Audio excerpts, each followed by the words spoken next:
For anybody working a route, especially a limit route, knowing the hand beta isn't enough. The feet and the hips are as important to get right as the hand holds.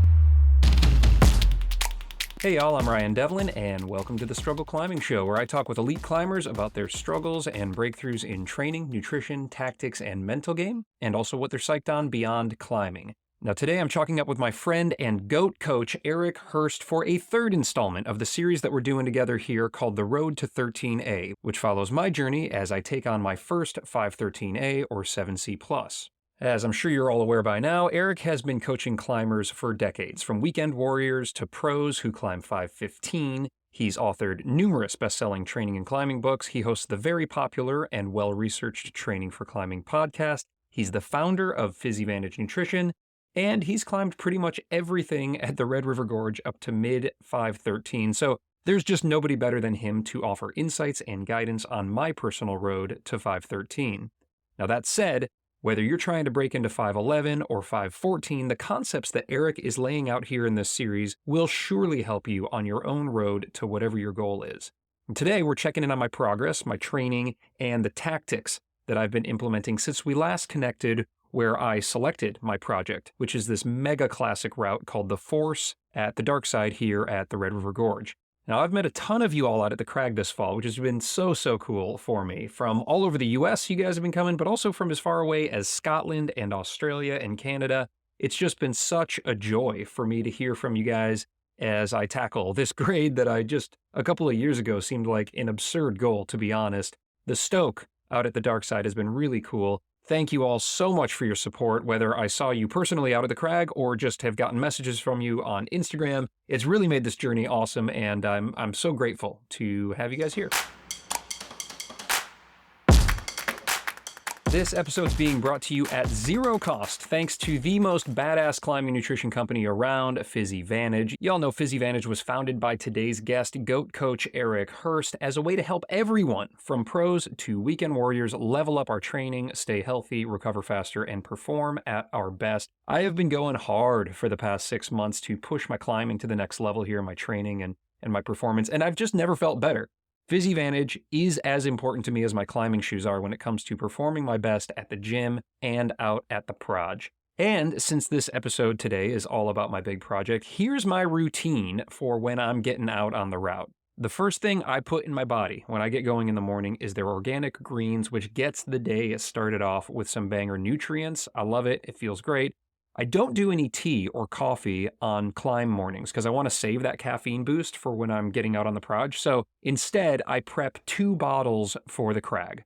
One has a mix of Physivantage supercharged collagen and Sendurex, which work together to support my tendon health and boost endurance. And those are 2 things that I need a lot of on the Force.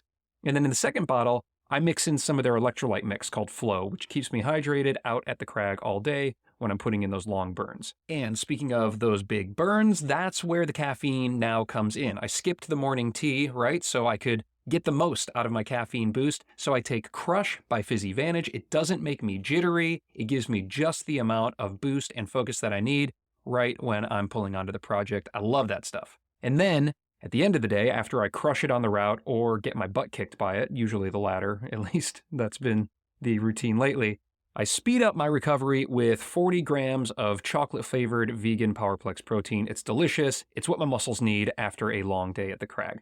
All of their stuff is crazy delicious, you guys, and it's science-based. All of those papers and the research is up on their website. I can't recommend it enough. Hit that link in your show notes or pop over to physivantage.com/struggle15 to get 15% off your order.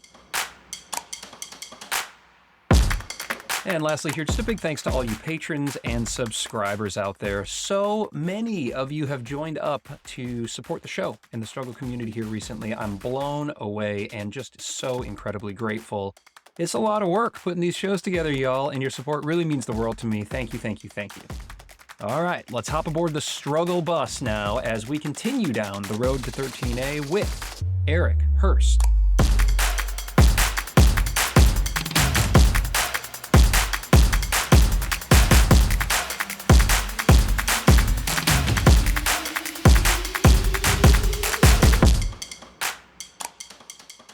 I'm grateful for your time here so we could kind of reconnect here on the road to 13A. This is probably a good entry point for us to maybe do a little bit of a state of the route, or kind of bring you Yeah, and of course you've been out there with me, and so I'm keeping you posted and you've seen me on the route. But for those who are listening who haven't, I'll give a quick little recap and then would love your assessment of how things are sure. going and maybe where we go from here. So the last time we spoke, we chose the route, and I had been on it. I had sussed it. I'd been out there with you, and didn't.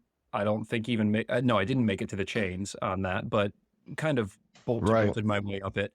And since then, I've put 7 days in on the project, and each of those days varies. Some of them were very hot days, and I was just working the bottom pocket band or the boulder crux. I didn't make it to the top. Maybe you know how sharp it is out there. I might only get 2 goes in. It's also been pretty busy. It's a pretty popular route. So I would say in 7 days out there, I've probably put in somewhere between 15 and 17 goes on different sections of the route. And only a few of those days did I actually make it all the way up to the chains. As you know, it's a pretty Mhm. long, pretty bumpy route with that red point crux at the top.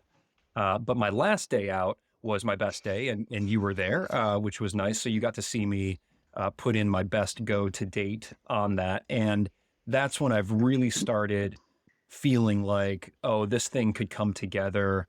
I feel like I'm capable of doing this route. There were some pretty dark days in those first few days when I was out there Mhm. where I was getting stopped by the boulder problem, didn't know my beta, just really getting worked by the route. The top section felt mid 12, but now it's all feeling a little bit more reasonable. So without Mhm. belaboring too much of what's happened up to this point, that kind of brings us current, 2 steps forward, 1 step back in some cases. And fortunately, the last time on the route, I got that high point, which felt really good. So I'm feeling motivated. Whereas maybe if you had asked me this question, or if we had had Mhm. this conversation a few weeks ago, I might have been feeling a little bit more down on myself. Right. Well, let me give you some feedback here. First of all, I want to say, Ryan, I've been here at the Red for over a month, as you know, and I've had many people, probably 8 or 10 people, asked me, how is Ryan doing on the force? So we have a growing fan base here following this series. And as recently as yesterday, I had a gentleman come up to me and say he absolutely loved the concept of the series. He's waiting for updates. And even though he's currently projecting his first 12B, he's working on AL8. He said he thought our conversations in the 2 previous episodes, were speaking to him. And so I took that as a huge endorsement of what you're doing here with the struggle and with this particular series.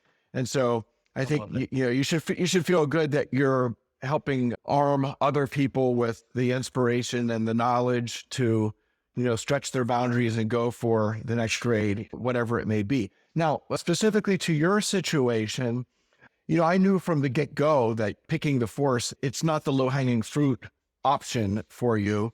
You picked a very solid route, a route that has multiple cruxes that would demand a lot technically, mentally, physically.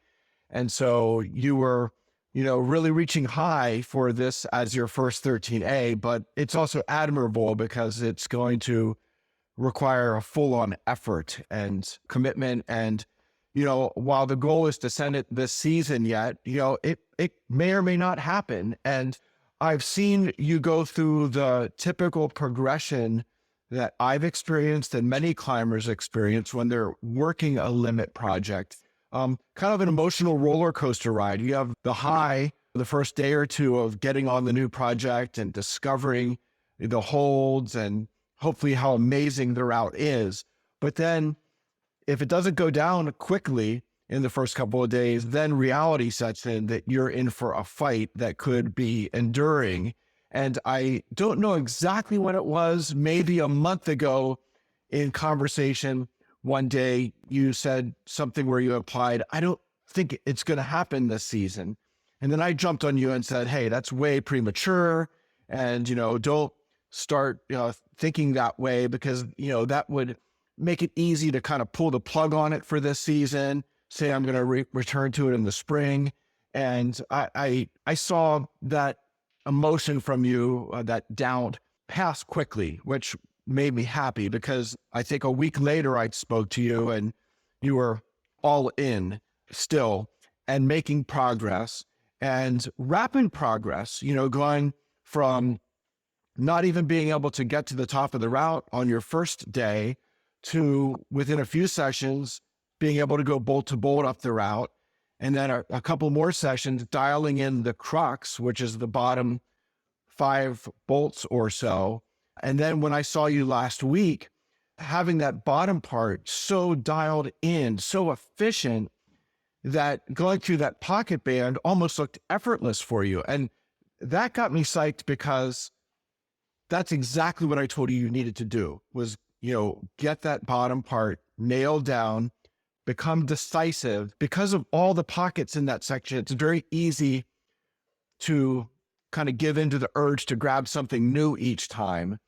And I knew that. And therefore I had coached you on the idea of settling on a sequence, getting it dialed, and repeating it the same way every time.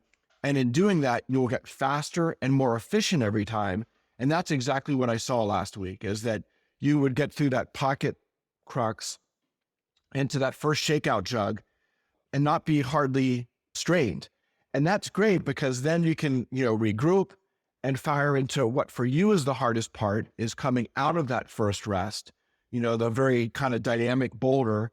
And, you did that a couple of times. I saw you go through, and one time take it up to a point where you were able to put together a 1 hang ascent. So to me, that was a huge breakthrough.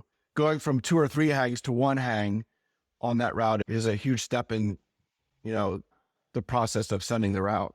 Yeah, it felt amazing. Excuse me. It felt amazing to be able to get that high point, especially after a couple sessions prior, I had gotten the 2 hang, and I'd set little goals for myself, little signposts along the way. I was calling them kill criteria. This is based on a podcast that Chris Hampton did on Power Company about essentially trying to name these signposts that if you don't hit them, maybe it's time to walk away from the project. And I don't know if I honestly would have walked away or not, because I'm so psyched on this. But one of my goals was 2 hang by session 6. And I did that in session 4, but then on session 5 and then on session 6, I didn't get the 2 hang. I kind of went backwards a little bit, because I think I was trying to just move on. And what I recognized, at least when I went back in session 6, or it may have even been the start of session 7 when I got that high point, was that there were efficiencies to be found, even though I thought I had decided on my beta. And the force, like the big challenge for me in that bottom half, as you were coaching me to go very swiftly and efficiently through all that, was that while I had figured out my hands, I hadn't figured out my feet. And on that route, there's 1,000 different feet you can use, and it's all pockets and it's all confusing. And there's a big difference between a foot that's, here and one that's 3 inches higher or to the left or to the right. And so I kind of, after that 6th session of actually going backwards and not getting the 2 hang, I went to a bolt to bolt strategy again. And I just tried to figure out the feet and find a little bit better body positioning and movement.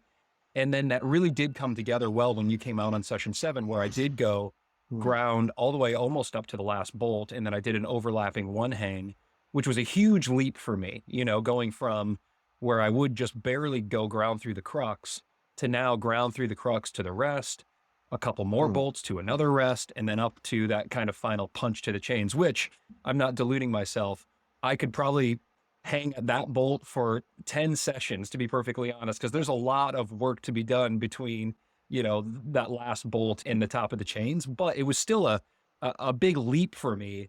And I think it was finding those efficiencies, like you were saying, finding the right feet, finding the right pockets, so that where it took me before maybe 2.5 minutes to go ground to the rest, now it was taking me 90 seconds or 80 seconds. Yeah, exactly. And, I like that you got into some detail there about the importance of the footwork. And I'll add to that, along with footwork comes the body position, where the hips are setting on any given move. That speaks to efficiency. And so for anybody working a route, especially a limit route, knowing the hand beta isn't enough.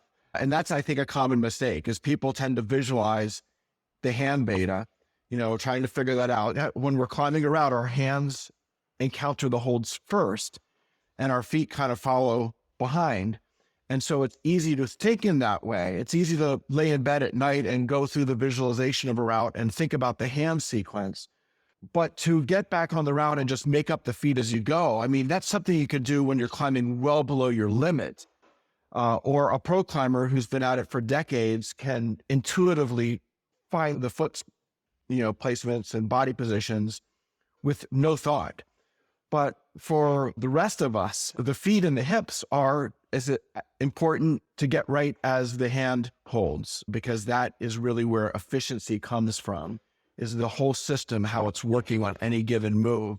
And so I like that you are becoming more intentional about the foot placements, and hopefully you're able to replicate that through the route. And I would say when you're at home doing your visualization, it's not just how many reps you put in on the route in person, but you can add to that in a meaningful way with those mental reps, the visualization that you can do when you're at home in bed at night. And you should be thinking not just the hand beta, but again, the feet. If you can have a snapshot of what the critical footholds look like, that builds that memory into your brain so you can move more quickly and efficiently.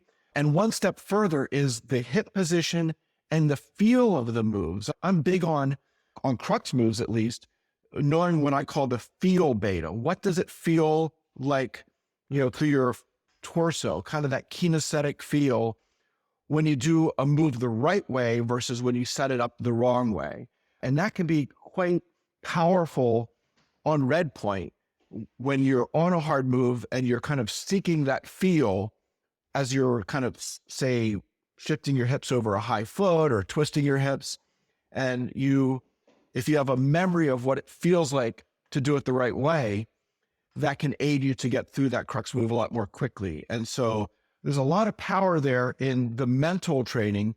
We tend to get bogged down on the physical reps and the physical training, but climbing at your limit is just as much a technical and mental feat as it is a physical achievement. I love that you brought that up. Yeah. I'm so glad that we're talking about that, because we will talk about in a second here, maybe some training ideas that we can do between now and hopefully where I'm able to clip those chains. But that mental side, especially running that beta, has become for me such a joyful part of this process. And maybe it started kind of in a meaningful way last year when I was working on Jesus Wept, because that was another one with a high crux that was very technical. And I would really think about where I was putting my feet, my hands, and my body. And certainly like that hip position, it was all about matter of degree. But on this one, it's been, 10x, where I'm laying in bed every single night and I'm like finding such joy. And I feel like for those of us who are weekend warriors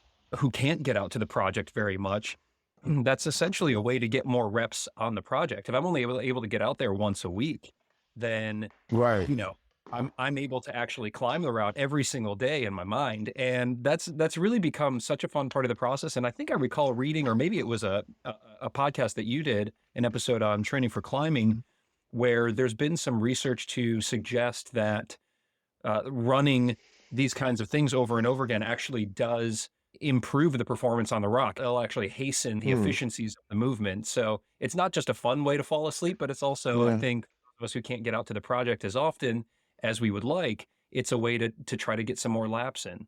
Yeah, no, there's excellent research on that, not climbing specific, but in terms of mental training. I mean, all of our skills, we talk about muscle memory on a route, when you get a move dialed and really know what it feels like, people say muscle memory, but the muscles have no memory. That movement knowledge and that kinesthetic feel is brain-based. So it's really, it's brain training that brings about, those gains in skill. And so when you're running these visualizations, the key parts of your brain are firing in the same way they are when you're actually doing the move. Now, the muscles, your fingers aren't contracting like they are, but in terms of what's happening, in the neurons of your brain, it's the same schema that are firing. And so there is value in those mental reps as long as they are accurate and detailed.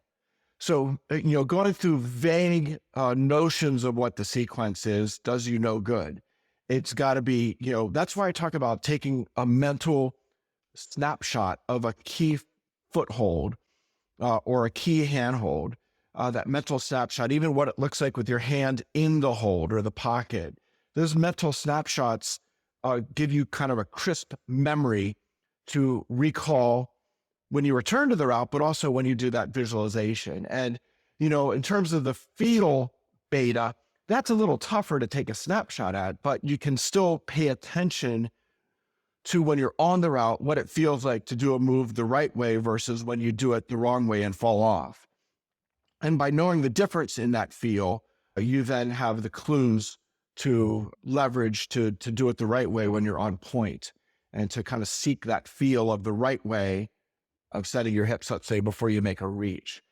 And, so this is, one of the beautiful things about climbing is it is such a complex game that we play. It's really 3D chess in a sense, because of all the facets and things that come into play. And, with every day you invest into the training, into working the route, hopefully you're gaining, just a better feel for the moves, more knowledge of the, nuance that is critical to get right if you're going to send a route at your limit. Again, if you're climbing below your limit, you can get a lot of stuff wrong. That's what you can on-site, a certain grade, you can kind of make it up as you go. But to red point at your limit, you need to get most of it right to clip the chains. Yeah, well, I'm definitely feeling that now. And it's always encouraging to start to find that sections that used to feel limit now feel very kind of casual. You mentioned that bottom pocket band. I was looking back before this chat at some early videos of when I was making it through that ground into that first rest, but every move I was making was like a grunt move. Like I was watching the video and I was like, Yeah. and I was really like working through it and I was gassed. And then the last one, the most recent one, I didn't, and I'm a pretty vocal climber. Like I do like to get those grunts and, scream when I'm really going for something, but, not a single noise from the ground to the rest. I didn't chalk up once. I just kind of, moved through with such efficiency there. And then same with the crux, the boulder. It's always interesting that you could change a move when things get a little bit more efficient or a little bit stronger. And so to take that nebulous concept and make it specific in that move, on the crux move, you get that high right pinch, and I cut feet for a second to set my body to swim the left hand over onto that little sloper rail. Now, to up to the point of when I did it properly, I think, in my estimation, with you there in my last session, I was hitting the left side of that because it was the closest side I could hit with my left hand as I was bringing my left hand over. That's not the best side of the hold, but I would hit that and then quickly bring my right hand up to the better side, match there, and then try to throw out to that undercling. Whereas on my more successful go, or, my most successful go rather, I got the boulder problem pinch and set the feet much more efficiently. And of course, the conditions were a lot better. It was crisper. Yeah. But that allowed You made it me look to easy. Yeah. to the better part of the hold so that I could skip the match and just go out. So Correct. it was like, it was a harder move. It's because I'm moving my hand further, but it's a much more secure move. Right. Yeah. I mean, I saw you do that. And what stood out to me is like you dominated the move that time. It wasn't like you were fighting to hang on. It's like you did the move and you just looked strong. And so I think, was that your second go up on it that day? Yeah, it was actually my third time Right. through that sequence. That day. That day, yeah. Yeah. So you looked, how sometimes your first go, you're not fully warmed up. You haven't had that specific warm up yet. And so you looked like you were just warmed up and at full strength, and you did the move. And, that's kind of where you need to be the day that you do red point the route, it might be a second go, after you've had your first go and you got the specific warm up down and, everything's primed and ready for a best effort. And that's kind of where you were on that go. And that was the go that you did the one hang, right? That's right. Yeah. Went up the first time I'd ever made it. through the crux to the rest, to that next good rest, actually got something back, which I had never done before in that rest, even when I was like, 2 hanging or 3 hanging, and then surprised myself by going nearly up to the last bolt there. I could hear you commenting on the video. It's great. I put it up on Instagram, but I had to speed it up because I was on the route for so long. But when I listen to it in real time, when I'm getting up towards that top bolt, my elbows pop out, and like I heard you comment because you were standing next to the camera, you said, oh, he's probably coming off soon. And sure enough, it was like 1 or 2 more moves and I came off. So that's a good maybe opportunity for us to bring this current, which is, okay, I've got a one hang, which was in a sense an overlapping one hang because I popped at the last bolt, but then when I pulled back on at the bolt below that because that was the bolt that caught me. And then I went to the chains, and that 2 bolt sequence, even though I hung for probably 10 minutes, it was fully limit to go from those last 2 bolts. And so I don't have top of route dialed or efficient or confident like I have the bottom of the route. And obviously I'm going to need that. So I'm curious now, 7 sessions in, hopefully we have another month of decent weather here. But, that was my first one hang. What should I be focusing on, do you think, when I go out on the route tomorrow and the next handful of times I go out on the force, but also things that I could or should be doing here at home, either on the tread wall or a spray wall or a moon board or, just the tools that I have at my disposal here in Louisville? Right. Well, I think in the first episode of this series, I think we talked about my experience on the force a decade ago where I fell on red point on that final 15 feet a couple of times. And that's very common among people, who climb the force.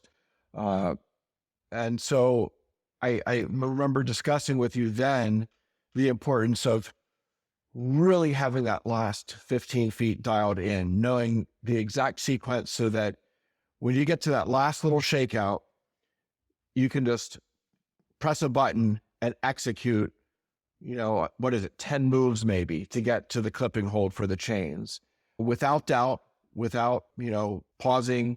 You just need to be able to execute.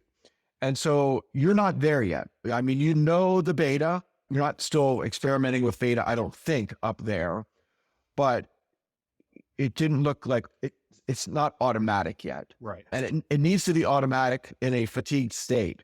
So therein lies the question is, can you gain enough efficiency on everything up to that point so that you have more left in the tank than you had the other day to take it to the top? Or if there's not enough efficiency to be gained to save some of that anaerobic reserve that you need, then it comes down to, do we need another training block to close the deal on this route to just gain another level of fitness? Yeah. And I can't answer that question, but what we do know as Red River Gorge climbers, and anybody who's climbed here on these steep, long, unrelenting routes, is going from multiple hangs to 2 hangs is a faster process oftentimes than going from 1 hang to 0 hangs. Getting rid of that last hang is often the crux of the route. And certainly in the force, I think that's the case as well. And again, maybe you send it your next good weather day there. You could be that close to it. So I think you should be motivated in that way. But on the other hand, knowing the Red River Gorge and the way these routes are, especially when you're at your limit on them, getting to 1 hang is a huge step in the process, but going to 0 hangs can be a big difference, obviously. Getting rid of that 10-minute shakeout that you took. Yeah, exactly. A common trait for this route, especially with that really high red point crux, is that if the fitness isn't there or the efficiency isn't there, it can spit you off at the top there. It's pretty unforgiving. And now for me, just in terms of a self-assessment of my fitness, I feel really fit. I've been doing 3 on 1 off on the tread wall at, pretty decent, anywhere between 15 and 25 degrees. I'll do like 10 sets of that. You and I talked about this a while ago. I have been able to get out on the route sometimes 2 days a week, which is great. Or if not on the route, out to the red. Maybe I'll do one day on the project, but it's real sharp and, it's hard. And so I'll go a second day somewhere else where I need to support a friend on their project that's at a different crag, or I'll bring the kids out and we'll find an area where there's just a variety of grades. So I'm putting in some good volume, I think. I'm feeling very fit. I do really like to climb in cold. I don't kind of numb out or have some of the challenges like you experience when the rock gets cold. So I should have, hopefully, another month. I didn't put down Jesus Wept until January of this year. Of course, that's a sunny crag, so it's a different conditions there. Big difference. Yeah. Hopefully I have some more days here, and I do feel pretty fit. So I'm excited, and I'm curious. One's a tactical question for you, one's a training question. Tactically speaking, now that we feel pretty good, although I'm sure I could always get better, ground through both cruxes into that middle rest, but I'm much less experienced. While I've probably done that sequence, I don't know, maybe 12 times or something, I've only gone from the middle rest to the chains 5 times. So, should I just spend my time on that, or should I continue to dial in some efficiencies on the lower? If I get maybe 3 or 4 goes a day on the force, how do you feel I might want to spend my time? Well, here's the thing. I mean, to get up to practice the upper third of that route, there's no way to get there except to climb the bottom part. Right. It's not like a boulder problem. You could break it into 2 parts and you could climb a ladder, to get to the middle of the route or something. There's no way to get up there except to climb the bottom part. You could bolt to bolt it. So, I mean, that's kind of the decision you have to make is, are you going to go up there every time, go a little dark side each time and just kind of have a red point mindset where I'm going to climb it as far as I can and then, see what happens and perhaps fall several more sessions and at that point then work the end? Or do you go up and what if you climbed the route through the boulder problem and then took the bolt just above that and rested for 5 minutes and then tried to take it from there to the top and kind of employ low pointing? I'm not sure. I mean, what I did is I was just going for a red point every time. And, I fell multiple times at the top and then eventually came back and did it. And so, yeah, I think that's kind of has to be decided on a day-by-day basis. I guess this would be my recommendation is if you get out there and it's another really good weather day like it was last time, I think you owe it to yourself to be making red point goes because just, lightning might strike. You might clip the chains. We've all experienced that in climbing where you get that surprise send. That happened to me on Kaleidoscope back on Easter Sunday. I wasn't planning on a red point go and just everything lined up and I sent it. It was, just low gravity day. And so if you get there and it's one of those days, I think you owe it to yourself to go for the red points. Now you go out tomorrow with Jordan and it's raining and, maybe the top of the route's wet. I think you just get on and you have a no pressure kind of day. You're just going to get on there and work the route. Strive for efficiency. Maybe, not even worry about a one hang. Just go up there and hopefully the conditions are good enough you can get through the boulder, maybe climb the middle part, maybe take it the last bolt or second to last bolt. And then if it's dry, climb to the top and therefore have no pressure to perform, but rather be in a practice mode. Like that team sport athlete, the football player who's just at practice for the day, running the same play over and over for, the repetitions. And so I think that's maybe how I would decide on that, Ryan, is you get there a good weather day, you go for red point goes. You go there on a bad weather day and you should feel no stress and just make it about practice goes. I like that a lot. And even to your earlier point as well, on the good weather day, I make the red point go. I don't send, let's say I pop off, somewhere towards the top, hopefully hang there and really get it all back. And then maybe go for some low pointing or some overlapping links and this kind of thing, because I do, it's a different feeling to climb 4 bolts through to the chains than 2 bolts through to the chains or 1 bolt through to the chains. So I think it'll be good for me to continue to harness that fight and that efficiency so that it's, to your point, very automatic when I get to the top, because that's an area where you just have to move very quickly. There's not a big opportunity to get much back on those last couple of bolts. I mean, I certainly have seen climbers hang out there and shake for an eternity, but they're 5:14 climbers. And so for me, I think I'm going to have to sprint. And that speaks to maybe the second part of my question, which is any training that I might want to focus on for the next, let's say, 6 weeks. Let's, kind of take me through to the end of the year here, into the holidays Mhm. where there's going to be necessary slowdown and I'll probably put on a few holiday pounds. Is there anything that I should be changing in my training or perhaps even removing, I guess, maybe from my training, Yeah. just with making sure that I'm giving those red point goes the absolute best? Right. Right. Well, I think, we've talked about this previously. When you're in this mode of working towards the red point recently, there's no new training initiative, protocol, or program that's going to close the deal for you. It's more about, the training is getting on the route. That's the most specific training. And so when you're at home training at the gym, or at your house on a hangboard or whatever, it's really the best thing is to be in maintenance mode and doing things to keep all three energy systems up to snuff, but not risking the deep fatigue that you can succumb to when you're in an intense training block. When you get to Christmas and kind of your off season for a month, then you can eat a little more and train a little harder. And, you're not in that red point mode anymore, at least for that time frame.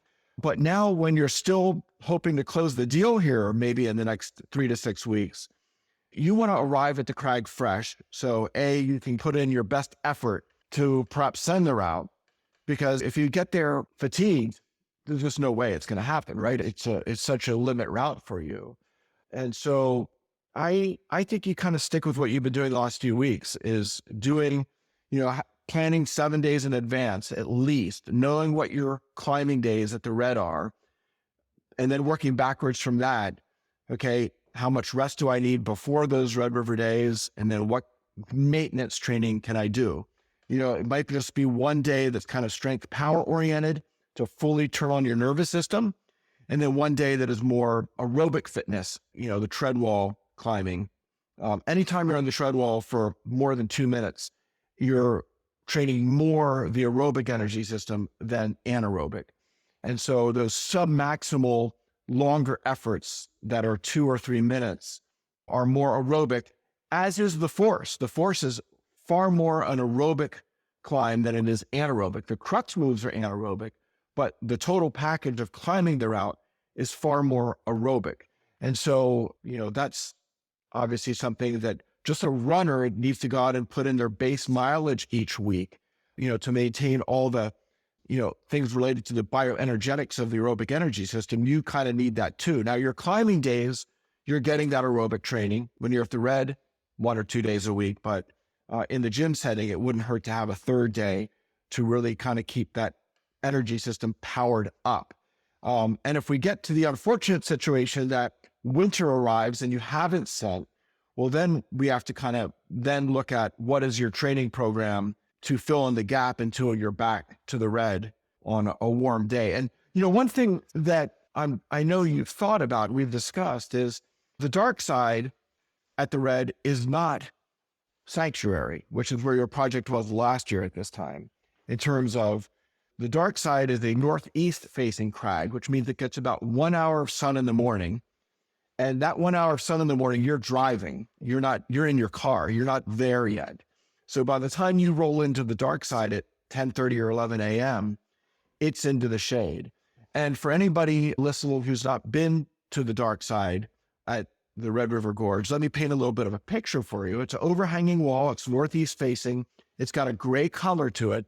Typically, those gray walls at the red are the ones that get very little sun, whereas the sunny exposures, like the sanctuary, are more orange or white in nature, clean looking.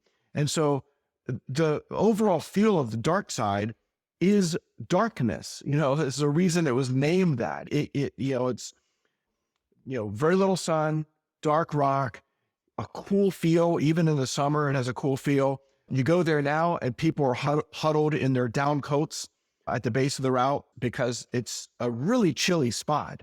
And I think while you might function there pretty well with temperatures in the 40s, I think if it's in the 30s, you're going to have a tough time climbing your best. Whereas at the sanctuary last winter with the sun, you were probably in a t-shirt when it was in the 30s. Yeah, I feel that clock ticking for sure. The good news is if I'm able to, the stars align and I'm able to put this together in the next handful of weeks, then I might be able to carry that fitness over to a sunny wall and have still a little bit more of the season here. But otherwise, you're right. It may hit a point where hot hands in the chalk bags aren't doing enough to keep my fingers from numbing out on the route. But I think just looking at the extended forecast here, it's been a very warm autumn season at the Red. And, every time I've been out to the dark side thus far, and we're into late November here, it's been more on the warm side than it has on the cold side. So we haven't quite crossed over that line yet, but we'll see in the coming days. This Saturday, high of 60, I'm going to be out there. And then into the next week, that's when we're dropping down kind of into that mid 50s. And that's where we'll start to see it's getting a little too chilly. But I'm gonna give it hell and continue to work it. I appreciate your guidance there as well, just on how to keep the energy systems firing without bringing any fatigue into the route. I want to make sure I'm coming in fresh. And at 44 years old, I need a little bit more. I like to have 2 full days off before I go out and give a red point day, just because my body really responds well to that extra rest. So if I'm going to be climbing 2 days a week out at the Red, maybe that gives me one other day to try to, do a little bit of hangboarding or a little bit on the moonboard just to kind of fire up that snappiness. But otherwise, I'll just be on the route, which, has worked for Chris Sharma and certainly has worked for you, by the way. And so I know we only have a couple more minutes here, but I think this is a great way to maybe wrap up this conversation is, since we last spoke here on the road to 13, I think you've ticked off 513, maybe more. You're doing such quick ascents out there, 513s in a day, 12D, 12 plus, flashing, second go. You're the second go master. So I'm curious just, how you're feeling about your season and what your goals are for the next handful of weeks. Yeah, I mean, I'm pleased. I'm blessed to be able to work here at the Red for a few weeks and climb 3 or 4 days a week. At this point, having been here for more than a month, I was just discussing with my housemates here that I am in desperate need of a deload week. Just, kind of an old guy thing. Even with 2 days recovery, I'm not finding that I get back to 100% anymore. And so that's kind of the classic sign. When you take 2 days off and go climbing and you're not 100%, you're in need of a deload, because your system has fallen behind on recovery. And that happens faster to older guys than to younger climbers. And so I'm kind of at that point now that my trip is near its end, and it's unlikely I'm going to send any of my kind of more limit routes. So I'm kind of just cleaning up some routes that I've wanted to do, 12s. And, I did a couple of 13As in the past week or two. And so, it feels good to be able to do that type of thing quickly. It's very gratifying.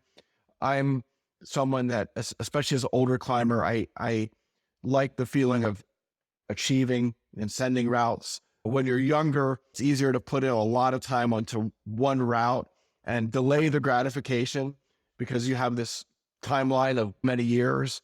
But, that's the stuff of pro climbers and young climbers. But I find as an older climber, it's hard to commit many days or weeks to a single route. And I have a couple of those routes that I'm dabbling in, but I don't think I'm in the place I need to be to close the deal on any of them yet this season. So I'm climbing more for fun. And like I said, for checking off and, clipping chains on some lesser routes, because I want to enjoy my time here. You even managed to put up a first ascent in that mix there. Yeah, that's something I've done a lot of here at the Red, that's for sure. But it was fun to put in a few bolts, and had I think 6 ascents so far. So the feedback has been good. Well, I've just continued to gain and draw so much inspiration from your love of climbing and getting out there and having as much fun on a submaximal low 12 as you just recently posted what you found was maybe one of your favorite or the best 12B that you'd been on. And, you've been on a lot of them. And this was just recently, as you do climbing a 13C, like you did with Kaleidoscope not that long ago. So I think it's great for those who are listening, who aren't trying to climb their first 513A, those who have approached me at the crag, or you, that gentleman that you talked to just recently trying to climb his first 12B, which you picked a stout one with AL8. There are some others out there, some lower hanging fruit perhaps, but for those of us, whatever journey we're on, to find those days and just get out and get on things almost as a palate cleanser to clip the chains. I Mhm. find to be very helpful mentally and emotionally. And that's still a side goal of mine that you and I talked about in our first conversation was bumping my flash grade up to 12A. And I haven't, all of my time, I've put a lot, mostly into the force here, but maybe that's Mhm. something that once the dark side turns a little bit cold, I could set my sights on a sunny crag 12A and try and tick off that objective. Yeah, that's good. And that's important. We need to know what it feels like to win. And so it can be, it can get you down if you're plugging away at a project and failing over and over. And professionals are used to that because that's kind of what they signed up for when they become professionals is they're pushing themselves. Tommy Caldwell spending a decade to free Don Wall, or, the pros that are doing the hardest sport routes invest weeks into them, sometimes come back a couple times over seasons for them. And so their brains are wired a little differently than us. I kind of consider you and me more weekend warrior types. And it's important to keep it fun because we have all the other stuff in our life, jobs and family, these stressors that first and foremost, climbing should be a stress relief. It should be something that's fun.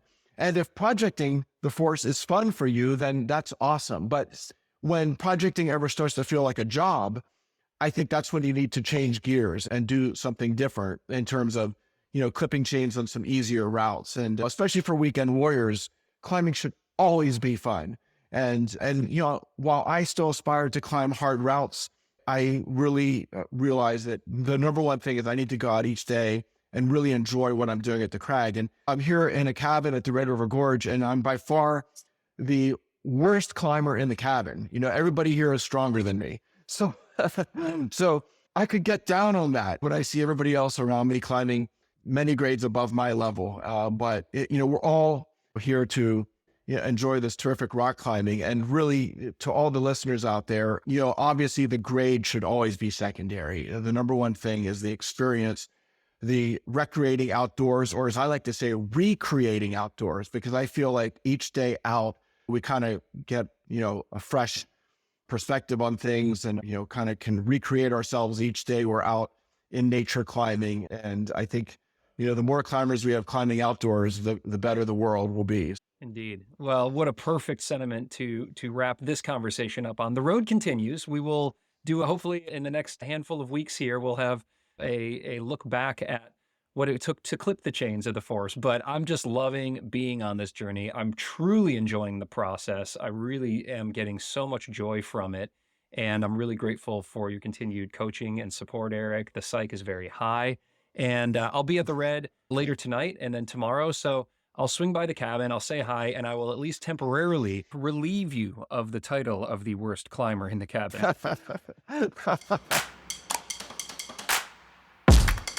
And that wraps up yet another checkpoint on my long road to 513A with the GOAT coach himself, Eric Hörst. I hope the concepts that he laid out here today will apply to whatever goals that you've set for yourself this season and beyond. And let's be sure to heed Coach's wise words and make sure that whatever our climbing goals are, number one is to have fun. I'm having a lot of fun on this thing, and I'm glad you're on this journey with me. If you'd like to see some of my struggles and a few breakthroughs along the way, you can pop over to my Insta at The Struggle Climbing Show. I got some reels up there that show the work that I've been doing on the route. And if you'd like to learn more from Coach Hörst on any number of topics climbing related and beyond, follow him at Eric_Hörst and at Training for Climbing. Now, a huge thanks to Physivantage for bringing you this episode at zero cost. Hit that link in your show notes to score 15% off their banger products and take your nutrition game to the next level. And also a big thanks to all of y'all out there supporting the show through Patreon and Apple subscriptions. Now, there's a free trial going on right now on both of those platforms. So if you've been freeloading the pod for a while now, maybe now is the time for you to see what the membership feels like. I put a ton of exclusive stuff up there for patrons and for subscribers, including pro clinics from the likes of Alex Johnson, Dr. Tyler Nelson, Ravioli Biceps, Allison Vest, Jordan Cannon, and many others. There's also bonus content on there from Chris Sharma, Alex Honnold, Nina Williams, Dave McLeod, Michaela Kirsch, and some other names you'll probably recognize. It's like 30 plus hours of uncut videos, unreleased footage, and bonus content. There's all sorts of other perks as well. It's there for like $5 a month, or totally free right now with the trial. So, if you've been getting some value from this show, if you're enjoying it, if it's making your life in your climbing world a little bit better, and of course, if you have a few bucks to spare, it would be awesome to have you aboard as a member. You can learn all about that at patreon.com/thestruggleclimbing-show. Or if you're an iPhone person, you can start your free trial right there with just a couple clicks in your Apple Podcast app. Thank you so much. I love you. Hey, did you know The Struggle is carbon neutral in partnership with the Honnold Foundation? I love this. I love giving them money every month. They're doing amazing work to bring clean energy to communities around the world. You can check out their latest grant recipients at honnoldfoundation.org. They're supporting some amazing projects in communities all over the place. Toss them some love if you can. It feels great. And lastly, The Struggle is a proud member of the Plugtone Audio Collective, a diverse group of the best, most impactful podcasts in the outdoor industry. This show was produced and hosted by me, Ryan Devlin. I hope your training and climbing are going great, and if you're struggling on your proj like I am right now, well, hop aboard the struggle bus because the struggle makes us stronger. See y'all soon.